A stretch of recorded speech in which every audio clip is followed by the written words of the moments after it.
It's extremely raw and emotive.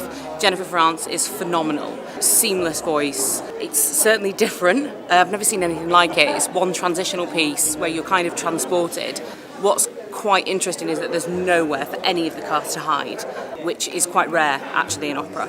So it's beautiful. So we have literally just come off stage. We've just finished the first premiere, UK premiere of Pascal Dussapin. That's the composer. Just finished the UK premiere of his opera Passion here at the Anvil in Basingstoke, and it was an incredible experience. It's been a really tough week, lots of rehearsals, kind of last minute changes as always, but tonight I think was the best we could have possibly hoped for. The audience seemed really engaged. There was like a stunned silence at the end. That's always a good sign. And Johnny and I and all the dancers, I thoroughly enjoyed it. I think we all came together as a big company and did the best we could and delivered what I hope was a great show. Thank you, Pascal. And hopefully everyone's happy. This was unexpected, but just so beautiful, mesmerising.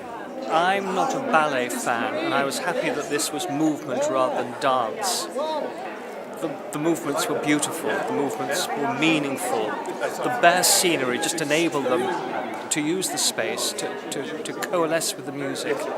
It was a remarkable piece of theatre. I have a vested interest in that I'm Johnny's father-in-law. We've driven over from London to support him, and we're very, very proud of him.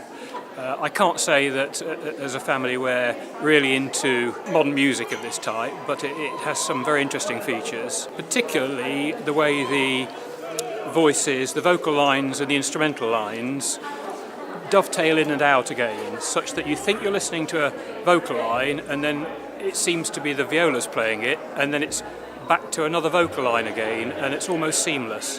And we've loved it, actually.